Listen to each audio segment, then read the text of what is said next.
안녕하십니까. 캄보디아 프롬펜입니다. 요즘 저희는 이 어려운 시기에 우리 땅 팔러 다닌다고 정신이 없습니다.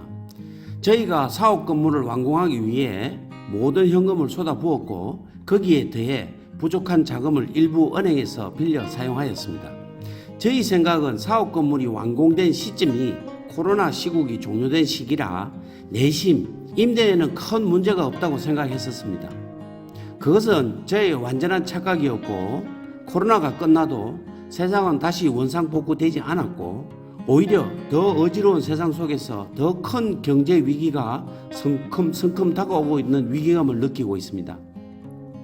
사업 건물 내 임대 사업은 임차인이 제 발로 걸어서 입주한다는 것이 거의 불가능에 가깝다고 판단하는 데에는 지난 한 달이면 충분하였습니다.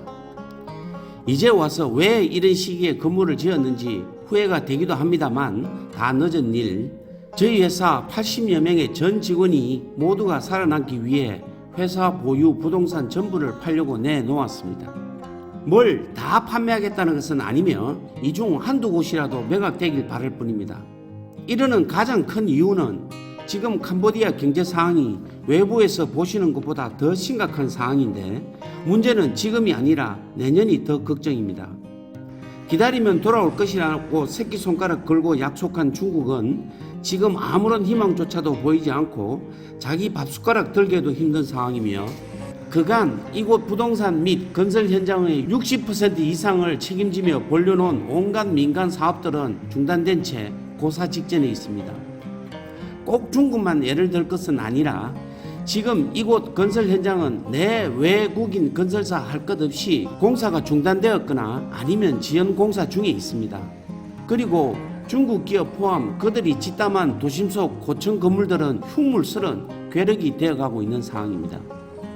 또 다른 문제는 기존 대형 상업은행들이 보레이라고 부르는 이 나라 서민형 아파트를 건물담보대출 즉 모게이지론으로 6%에서 9% 연리이자를 받으며 은행과 개발사 간의 협력으로 승승장구해 왔는데 입주자들이 일자리를 잃어버려 대출 원리금 상환을 할 수 없는 상황이 되자 결국 이 모게이지론 대출 또한 한국처럼 역전세와 비슷한 사태가 일어나지 않을까 심히 걱정되기도 합니다. 이제 보레이 건설 현장도 사라지고 하루하루 벌어먹고 사는 일용직 노동자들의 삶은 또한 더 비참해지고 있으며 현재 캄보디아의 실업률 또한 급상승 2.6%에 육박하고 있습니다. 이는 코로나 기간 0.9%보다 거의 3배나 높은 수치입니다. 저 같은 개인 사업자가 지금 이곳에서 피부로 느끼는 캄보디아의 경제 분위기는 최악인 것 같습니다.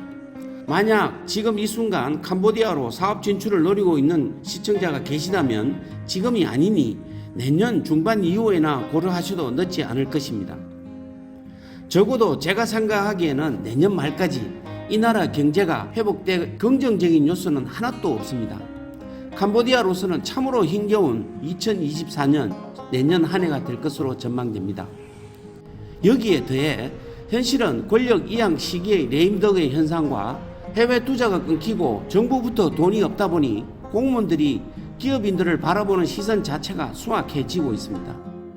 저희의 예를 들어보면 사업 건물을 하나 올렸더니만 오라는 임차인은 오지 않고 경찰서, 이민국, 구청, 보건부, 노동부, 심지어는 소방서까지 온갖 날파리들만 매일 몰려와 돈 뜯어갑니다. 국세청과 관세청 등 관공서들은 지금 저희 사업 건물을 빌미로 어디서 건물 지을 돈이 나왔느냐며 돈 뜯기에 혈안되어 지금까지도 저희를 괴롭히고 있으며 저희에게 그 얼마 남지도 않은 정내미까지 다 떨어지게 만들고 있습니다. 과연 이 나라에서 내가 계속 할 수는 있을까 하는 의구심을 하루에도 몇십 번씩 갖게 만듭니다. 그래도 장사라도 잘 되면 살아가는 맛이라도 있을 텐데 건물 임대업, 정원 한식당 사업은 여전히 적자를 면치 못하고 있고 올 연말까지 어떻게 버텨내야 할지 걱정이 앞서며 얼어붙은 건설 경기 때문에 지금 주 사업장인 철강 유통업 또한 흑자 유지에 힘겨워 보입니다.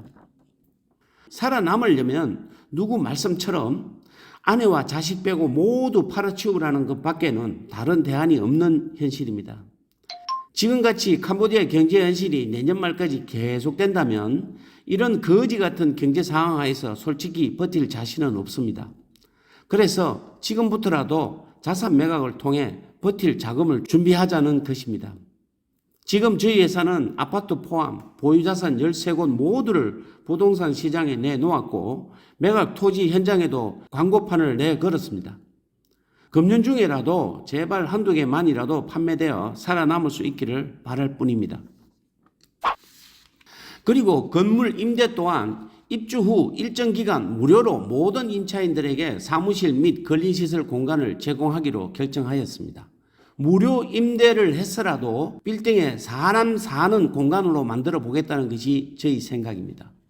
지금 이 순간 캄보디아에서 임대 사무실을 찾고 계신 분이 있다면 언제든지 무료 입주가 가능하니 저희에게 연락 주시기 바랍니다.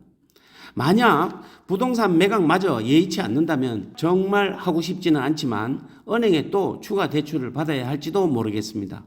최악의 경우 은행 대출이라도 받아 부동산 시장이 다시 돌아와 판매가 이루어질 때까지 버텨야 할 것 같습니다. 한 가지 긍정적인 소식은 이번 총선을 통해 승리한 기존 여당의 훈센 총리가 금주 8월 22일 44년 동안 군림했던 캄보디아 총리직을 아들 훈 마넨에게 이양하였습니다. 당연 모든 국민들의 기대가 크고 모두들 훈센보다는 잘할 것이라고 믿고 있는 듯합니다. 이제 아들 훈 마넨 총리가 이 나라를 얼마나 공명정대하게 개혁시켜줄지 부디 민주적이고 보다 합리적인 방법으로 나아가기를 기대해 봅니다. 그런 날이 올 때까지는 저희도 이곳 캄보디아에서 죽지 않고 온전히 살아남기 위해서라도 내년 한 해만이라도 저희 회사 및 계열사들의 몸집을 줄이고 아끼는 것 밖에는 다른 뾰족한 방법이 없습니다. 그리고 지금처럼 기업인들 상대로 돈갈치가 계속된다면 그냥 문 닫고 잠수 타는 것까지 고려하고 있습니다. 지금 이 영상을 보고 계시는 시청자 여러분께 한번 묻고 싶습니다. 어떻게 하면 여기서 장사하는 사람들 살아남을 수 있을까요? 사라져버린 중국은 또 언제 다시 돌아올까요? 돈에 미친 공무원들은 언제쯤이면 사라질까요? 이 새로운 총리는 진정 이 나라를 바꿀 수 있을까요? 그게 누구 없으신지요? 속 시원한 답 좀 해주십시오. 인생은 내 머릿속에 행복한 드라마처럼 진행된 적이 단 한 번도 없다는 것을 또다시 뼈저리게 느끼게 되는 시기인 것 같습니다. 금주도 끝까지 시청해 주셔서 감사드리며 다음에도 새롭고 재미있는 이야기로 다시 돌아오겠습니다. 감사합니다. 안녕히 계십시오.